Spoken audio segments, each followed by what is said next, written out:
Murari Murari cinema ఒక lovely experience. అందులో మహేష్ బాబుతో, సోనాలి బెంద్రేతో, ఇంకా చాలామంది ఆర్టిస్టులతో ఎన్నో బ్యూటిఫుల్ మెమరీస్ అండి. And the credit goes to director Krishna Vamsi గారు. మాలో ఉన్న ఆ బెస్ట్ అంతా ఆ స్క్రీన్ మీద అంత బ్యూటిఫుల్గా ప్రజెంట్ చేశాడు ఆయన. యాక్చువల్గా ఈ సినిమా గురించి అనుకుంటే నాకు ఒక మంచి ఇన్సిడెంట్ గుర్తొస్తుంది. ఏంటంటే అందులో ఒక సీన్ ఉంటుంది. నేను మహేష్ బాబు పెంచుకున్న ఒక పిల్ల ఏనుగుని దొంగతనం చేస్తాను. దొంగతనం చేస్తే మహేష్ బాబు కోపం వస్తుంది, చాలా సీరియస్ అవుతాడు. అప్పుడు నా పక్కన చనిపోయి ఎక్కడ ఉన్నాడు ఆయన లక్ష్మీపతి గారు.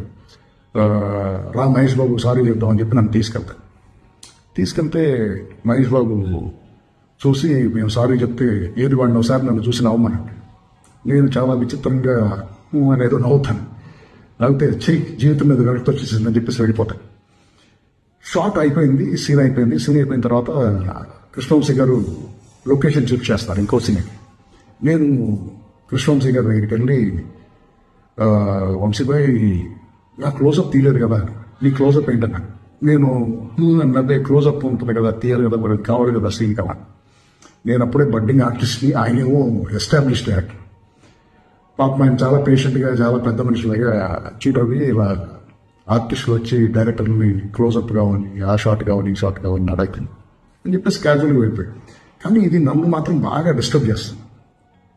షెడ్యూల్ అయిపోయిన తర్వాత ప్రొడక్షన్ హౌస్ నుంచి డబ్బింగ్ చెప్పమన్నారు. సరే డబ్బింగ్ చెప్పడానికి వెళ్తే కరెక్ట్గా ఈ సీన్ వచ్చింది డబ్బింగ్కి. వస్తే డబ్బింగ్ చెప్తున్నప్పుడు కూడా నాకు అదే తోట, అరే నాకు క్లోజప్ ఉండాలి కదా ఇక్కడ, నేను నవ్వుతున్నట్టు ఉంటేనే కదా ఈ సీన్ పండుతుంది అని చెప్పి. సరే నెక్స్ట్ షెడ్యూల్ స్టార్ట్ అయింది. ఫస్ట్ డే మళ్ళీ అదే లొకేషన్, రామాయణ స్టూడియో. అయితే ఆర్టిస్టులు అందరూ ఉన్నారు. డైరెక్టర్ గారు అప్పుడే వచ్చేసాడు. ఆయన మార్నింగ్ 6:30కి వచ్చేస్తే నేను ఫస్ట్ రెడీ అయిపోయి వెళ్ళాను దగ్గరికి. ఫస్ట్ వంశీభాయ్ ప్లీజ్ మీరు ఏమనుకోనంటే చిన్న రిక్వెస్ట్ ఏంటని, నేను మొన్న డబ్బింగ్ చెప్పాను మన సినిమా వాష్ షెడ్యూల్ అంటే, ఓ థ్యాంక్ యూ అన్న. కానీ ఆ సీన్ వచ్చింది. ఏ సీన్ అన్న? అదే నేను అది మన క్లోజప్ కావాలని అడిగాను కదా scene.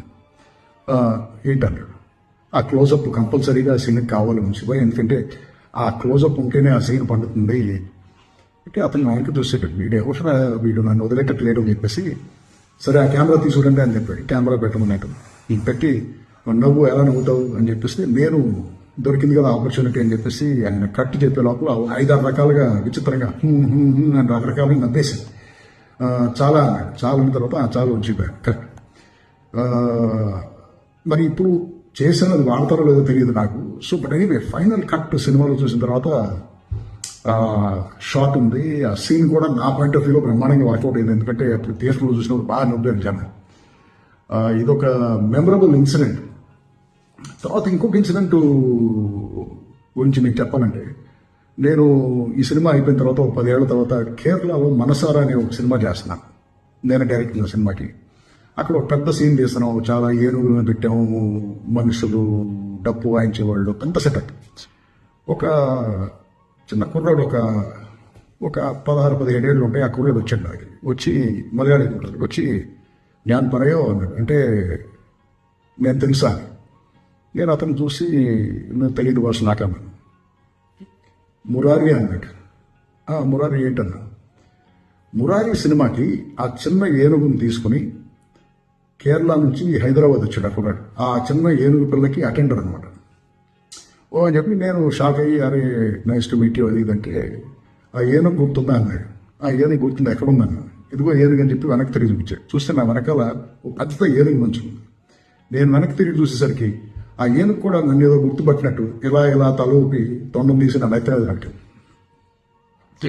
That was a very memorable incident. ఇది 10 ఏళ్ల క్రితం నేను యాక్ట్ చేసిన ఒక ఏనుగు పిల్ల ఇప్పుడు పెద్దది అయిపోయి నా తల మీద తొండం పెట్టింది.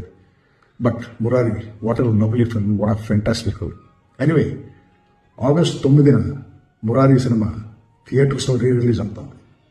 నేను కూడా మీతో పాటే థియేటర్లో చూస్తాను.